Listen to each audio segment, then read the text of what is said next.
Dear students, welcome back to my channel. এই ভিডিওতে আমরা প্রশ্নবিচিত্রা মাধ্যমিক 2022 volume 3 math model question paper 12 MCQ সমাধান করব। মডেল কোশ্চেন পেপার সমাধান সংক্রান্ত অন্যান্য ভিডিও লিঙ্ক এই ভিডিওর ডেসক্রিপশন বক্সে দেওয়া আছে। নিম্নলিখিত প্রশ্নগুলির প্রতিটি ক্ষেত্রে সঠিক উত্তরটি নির্বাচন করো। প্রথম প্রশ্ন, বার্ষিক 8% সরল সুদে কোনো মূলধন দ্বিগুণ হতে সময় লাগবে 8 বছর, 4 বছর, 12+1 বছর, 6+1 বছর। মনে করি নির্ণেয় সময় টি বছর, যেখানে আসল পি টাকা, বার্ষিক সরল সুদের হার 8%। প্রশ্নানুসারে পি প্লাস পি টাকার বার্ষিক 8% সরল সুদের হারে টি বছরের সুদ P into T into 8/100 equals P টাকার দ্বিগুণ 2p, বা উভয় পক্ষকে পি দিয়ে ভাগ করে পাই 1 প্লাস 8কে 4 দিয়ে ভাগ করে পাই 2, 100কে 4 দিয়ে ভাগ করে পাই 25।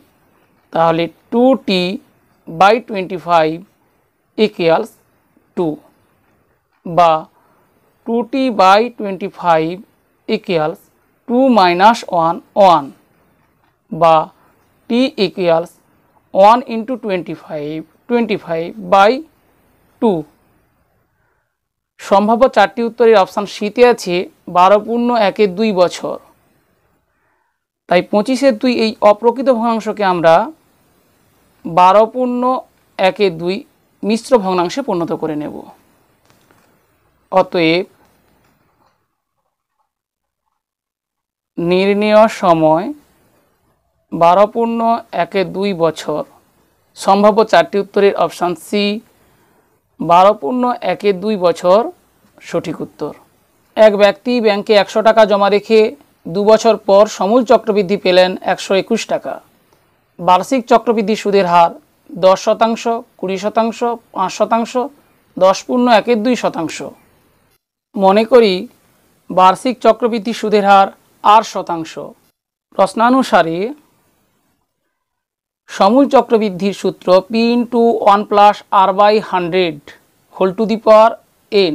সূত্রানুযায়ী এখানে পি এর মান 100 into 1 + r/100 whole to the power n এর জায়গায় 2 বসাবো, ইকুয়ালস 121, বা 1 + r/100 এর হোল স্কোয়ার ইকুয়ালস 121/100 ইকুয়ালস 11/10 এর হোল স্কোয়ার।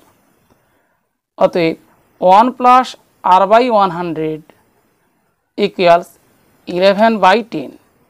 11/10 এই অপ্রকৃত ভগ্নাংশকে আমরা 1 + 1/10 আকারে লিখতে পারি, বা r/100 ইকুয়ালস 1/10, বা r ইকুয়ালস 1/10 ইন্টু 100 ইকুয়ালস 10। অতএব বার্ষিক চক্রবৃদ্ধি সুদের হার r%, এখানে r = 10, তাহলে 10%। সম্ভাব্য চারটি উত্তরের অপশান এতে আছে 10%। অপশান এ 10% সঠিক উত্তর। তৃতীয় সমস্যাটি লক্ষ্য করো। x² - 2x + k = 0 সমীকরণের বীজদ্বয়ের গুণফল -2 হলে k এর মান 12, 8, -8, -2। x² - 3x + k = 0 সমীকরণের বীজদ্বয়ের গুণফল -2। প্রশ্নানুসারে আমরা জানি ax² + bx + c = 0 সমীকরণের বীজদ্বয়ের গুণফল c/a, অর্থাৎ ধ্রুবক পদ বাই এক্স স্কোয়ার এর সহগ ইকুয়ালস এক্ষেত্রে -2, বা এখানে ধ্রুবক পদ কে বাই এক্স স্কোয়ারের সহগ 1 ইকুয়ালস -2, বা কে ইকুয়ালস -2 × 1 -2। সম্ভাব্য চারটি উত্তরের অপশান ডিতে আছে -2, অপশান ডি -2 সঠিক উত্তর। চতুর্থ সমস্যাটি লক্ষ্য করো। ও কেন্দ্রীয় বৃত্তে এ বি ও সিডি যে দুটি দৈর্ঘ্য সমান, কোণ এ ও বি সমান 60 ডিগ্রি হলে কোণ সি ও ডি এর মান 40 ডিগ্রি, 30 ডিগ্রি, 60 ডিগ্রি, 90 ডিগ্রি। ত্রিভুজ এ ও বি ও ত্রিভুজ সি ও ডি এর এ ও সমান সি ও, বি ও সমান ডি ও, এরা প্রত্যেকেই একই বৃত্তের ব্যাসার্ধ এবং এ বি ইকুয়ালস সিডি প্রদত্ত। বাহু বাহু বাহু সর্বসমতার নিয়মে ত্রিভুজ দুটি সর্বসম, অতএব ত্রিভুজ এ ও বি সর্বসম ত্রিভুজ সি ও ডি। অতএব কোণ এ ও বি সমান অনুরূপ কোণ সি ও ডি সমান 60 ডিগ্রি। সম্ভাব্য চারটি উত্তরের অপশান সিতে আছে 60 ডিগ্রি, অপশান সি 60 ডিগ্রি সঠিক উত্তর। পঞ্চম সমস্যাটি লক্ষ্য করো। একটি বৃত্তের ব্যাসার্ধের দৈর্ঘ্য 13 সেমি এবং একটি জ্যায়ের দৈর্ঘ্য 10 সেমি। বৃত্তের কেন্দ্র থেকে জ্যায়ের দৈর্ঘ্য প্রদত্ত, সুতরাং বৃত্তের কেন্দ্র থেকে জ্যায়ের দূরত্ব নির্ণয় করতে হবে। বৃত্তের কেন্দ্র থেকে জ্যায়ের দূরত্ব 12.5 সেমি, 12 সেমি, √69 সেমি, 24 সেমি। ধরি ও কেন্দ্রীয় বৃত্তের ব্যাসার্ধের দৈর্ঘ্য 13 সেমি এবং একটি জ্যা এ বি এর দৈর্ঘ্য 10 সেমি।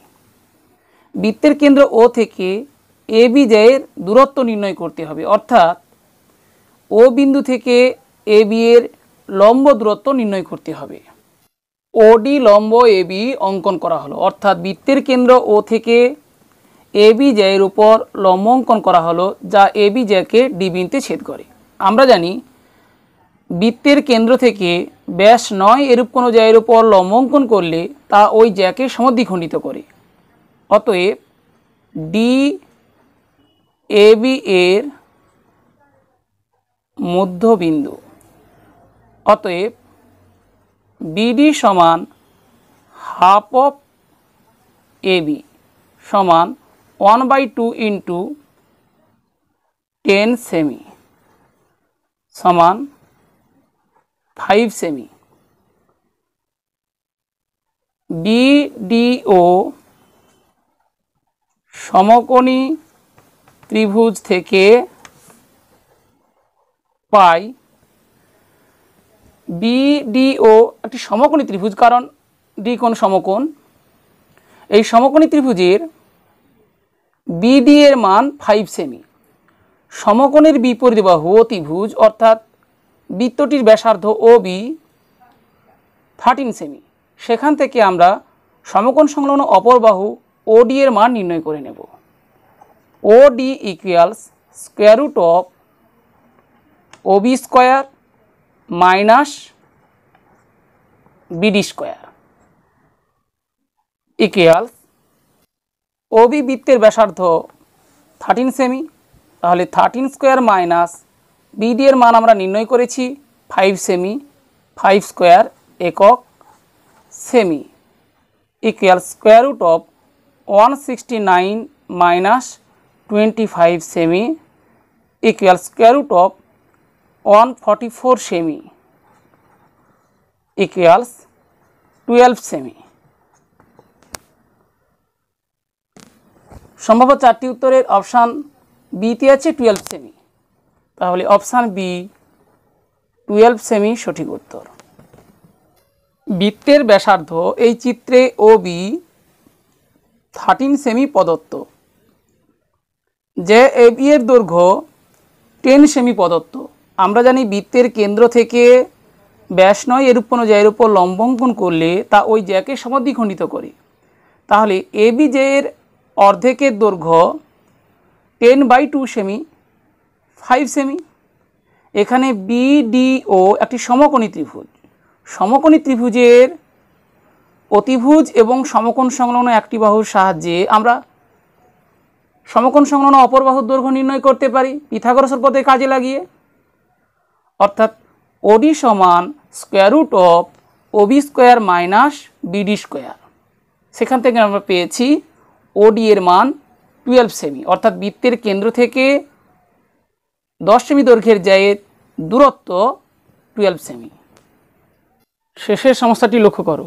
একটি ঘনকের পার্শ্বতলের ক্ষেত্রফল 256 বর্গমিটার হলে ঘনকটির আয়তন 64 ঘনমিটার, 216 ঘনমিটার, 256 ঘনমিটার, 512 ঘনমিটার।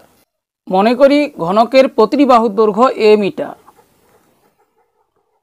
প্রশ্নানুসারে ঘনকটির পার্শ্বতলের ক্ষেত্রফল।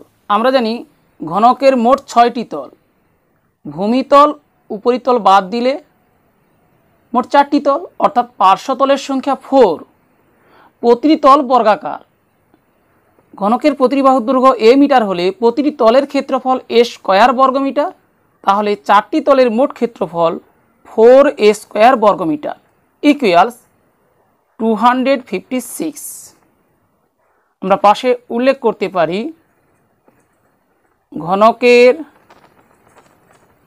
পার্শ্বতলের সংখ্যা 4 বা পার্শ্বতল 4টি, বা এ স্কোয়ার ইকুয়ালস 256 ভাগ 4, 4 6 24, 16, 4 4 16, বা এ ইকুয়ালস আমরা plus minus square root of 64 লিখব না, সরাসরি স্কোয়ার রুট অফ 64 লিখতে পারি, কারণ এক্ষেত্রে ঘনকের বাহুর দৈর্ঘ্য এ গ্রেটার দেন 0।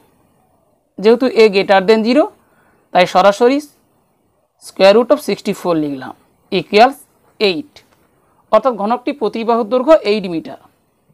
ঘনকটির আয়তন নির্ণয় করতে হবে। অতএব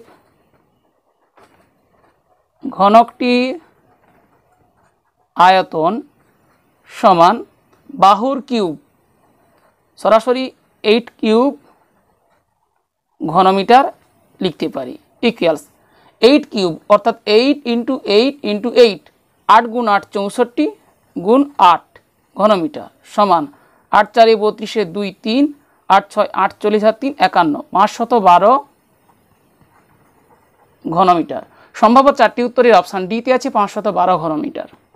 অপশান ডি 512 ঘনমিটার সঠিক উত্তর। প্রিয় শিক্ষার্থীরা, আশা করি এই পর্বের প্রতিটি সমস্যার সমাধান কৌশল বুঝতে পেরেছো। বুঝতে কোনো সমস্যা হলে কমেন্ট বক্সে জানাও।